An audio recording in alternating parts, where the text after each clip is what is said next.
For many Excel users, writing formulas, creating formulas, one of the most common things they do.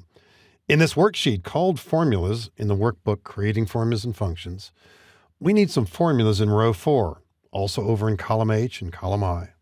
Formulas many times are straightforward, simple, easy to use, but they start with a different concept than you might be familiar with. In cell B4, we want to subtract the two numbers above it. Now, if that's all you were told and you never work with Excel, you might be typing something like 120 minus 100. But in Excel, typically we write formulas based on location, and that implies content. One way to state this is we are about to say that cell B4 equals whatever is in B2 minus whatever is in B3.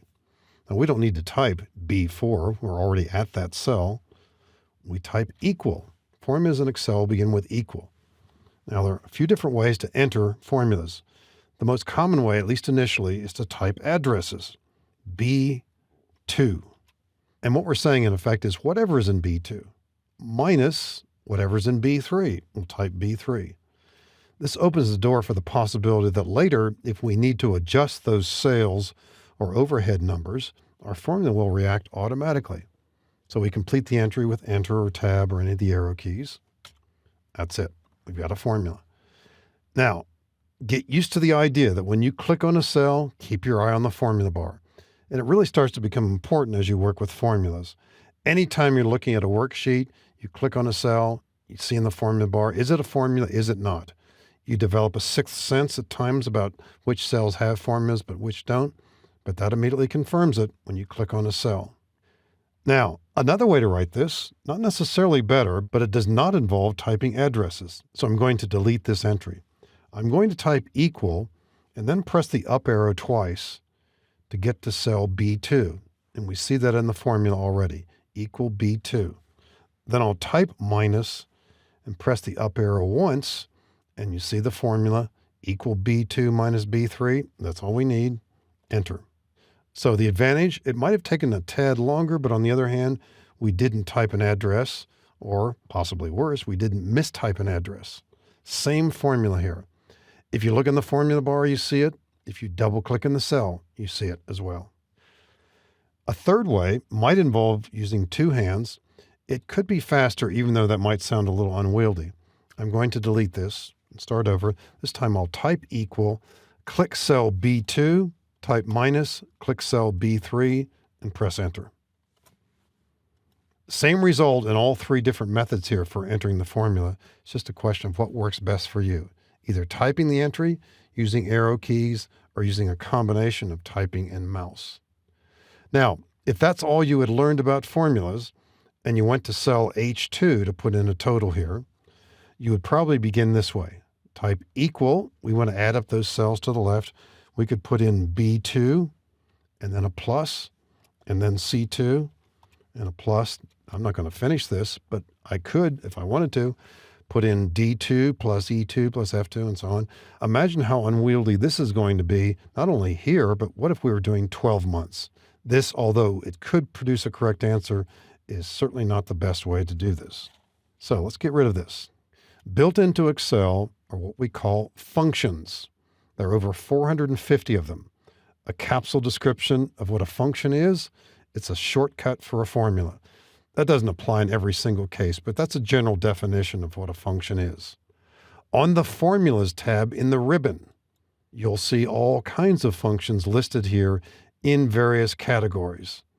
Now, the most common function in Excel is sum for nearly everybody. I'm going to start typing in cell H2 equal sum. Now notice what happens when I type the letter S. There are lots of other functions that begin with the letter S. Sometimes you see one here and there and you know what it is. Other times you get a little curious. We're not, say, at that point just yet. And we don't have to necessarily scroll up and down and see these. And this is so short, we're not going to take advantage of any way to type this in any faster. Let's type equal sum. Left parenthesis. All functions are followed by an open and closed parentheses. Now, you wouldn't know what to do next necessarily, but with the mouse, let's highlight cells B2 through G2. And you can either drag leftward or rightward. Wherever you start, for example, I'm going to start in G2. I'm pointing in here, hold down the left mouse button, drag leftward into B2. I said that all functions are followed by open and close parent, but Excel does this for you if you're only using a function by itself. So I'll simply press enter. And we've got an answer there. And you could certainly verify that. And by the way, if you do highlight these cells, your status screen at the bottom of the screen probably gives you that total as well. Now, if you've deactivated status bar or if you don't have some of the check marks set up, you won't see the total there, but that verifies that it's working. For an average right here, if we want to know the average of these first 6 months, we need to add up these entries and divide by 6. But we've already done the addition right here. Now remember, when you click on a cell, get in that habit of looking in the formula bar to remind you. That may look like 1505, but in a certain sense, it's not that at all. It's a formula, in this case, to be more specific, a function that adds up the 6 cells to the left. The average here, we simply need to take that value, H2. Now you can type it, or in this case, possibly equal. Click this cell, /6. If you are typing, you don't need to capitalize the H. If you click on it, it's automatically capitalized. Slash is the division symbol. Now this is the slash that on most keyboards is in the bottom row, usually a few keys to the right of the letter M. You cannot use the other slash, the one that goes in the opposite direction. Equal H2 divided by 6. So in our examples here, we just used division here. We used a sum function here.